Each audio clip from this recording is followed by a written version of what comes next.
নমস্কার, পম্পাস কিচেনে আপনাদের সকলকে জানাই অনেক অনেক স্বাগত। আজকে আমি বানাবো সম্পূর্ণ নিরামিষ পদ্ধতিতে ইঁচড়। তো ইঁচড়টা প্রথমে আমি কেটে একটু হলুদ জলে ভিজিয়ে রেখেছিলাম। আর এদিকে নিয়ে নিয়েছি আলু, কাঁচা লঙ্কা, শুকনো লঙ্কা, আদা, টমেটো কুচি, 1 চামচ জিরে আর 1 চামচ গোটা ধনে। প্রথমে মশলাটা বানিয়ে নিই। তো কাঁচা লঙ্কা, আদা, শুকনো লঙ্কা আর গোটা জিরে ধনেটা দিয়ে আমি একটু জল দিয়ে একটা সুন্দর পেস্ট বানিয়ে নেব।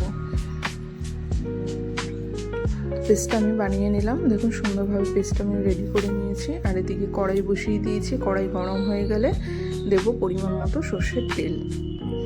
ওই সর্ষের তেলটা ভালো করে গরম হয়ে গেলে দিয়ে দেব কেটে রাখা আলুগুলো একটু পরিমাণে লবণ আর হলুদ দিয়ে সুন্দর করে ভেজে নেব। আমি লবণ আর হলুদটা একটু বেশি দিলাম, কেন আলুটার সাথে সাথে কিন্তু আমি এঁচোড়টাকেও একটু সুন্দর করে ভেজে নেব, কারণ এঁচোড় না ভেজে রান্না করলে কিন্তু একদমই ভাল লাগে না।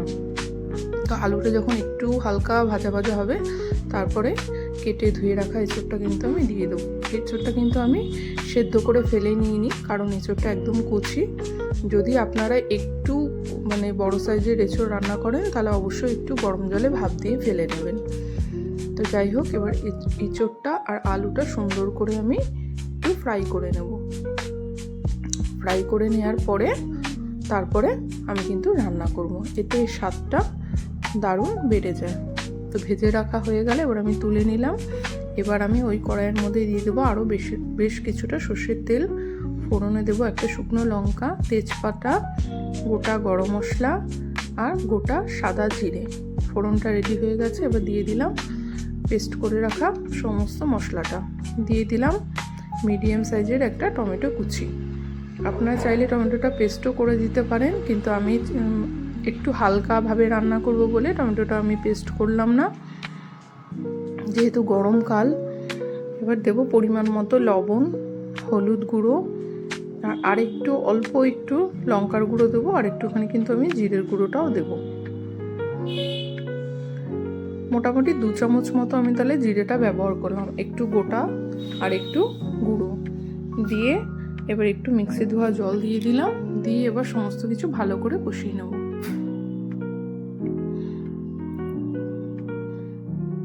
ভালো করে কষিয়ে নেওয়ার পরে তারপরে ভেজে রাখা এঁচোড়টা আর আলুটা কিন্তু দিয়ে দেবো। এইভাবে নিরামিষ এঁচোড় রান্না করলে কিন্তু খেতে দারুণ লাগে। মশলাটা কষানো হয়ে গেছে। এবার ভেজে রাখা এঁচোড়টা আর আলুটা দিয়ে এবার আমি ভালো করে মিক্স করে ঢাকা দিয়ে দিয়ে কিন্তু কষাবো। এতে কি হবে, আলুটাও সেদ্ধ হয়ে যাবে আর এঁচোড়টাও খুব সুন্দরভাবে সেদ্ধ হয়ে যাবে। দেখুন কত সুন্দর একটা কালারও চলে এসছে।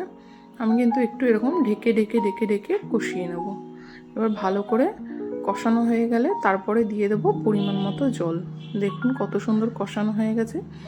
জলটা দিয়ে মিনিট 5 জন্য আমি ঢাকা দিয়ে রাখবো। এবার জলটা দিয়ে আমি একটু নাড়িয়ে দিলাম। এইভাবে একদিন বাড়িতে এঁচোড় বানিয়ে দেখবেন। আশা করছি পেঁয়াজ রসুনের থেকেও নিরামিষ এঁচোড় খেতে ভালো লাগে। তো আমি 5 মিনিটের জন্য ঢাকা দিয়ে দিলাম। ঢাকা খুলে এবার সমস্ত কিছু যখন সেদ্ধ হয়ে যাবে এবার আমি এটা ফিনিশ করব 1 চামচ ঘি আর হোমমেড গরম মশলা দিয়ে। গরম গরম ভাতে এই রেসিপিটা একবার ট্রাই করে দেখবেন। রেসিপিটা কেমন লাগলো অবশ্যই আমাকে কমেন্টে জানাবেন। ভালো লাগলে একটা লাইক করে দেবেন। ভালো থাকবেন, সুস্থ থাকবেন, সাবধানে থাকবেন। আবার ফিরে আসবো নতুন নতুন ভিডিও নিয়ে।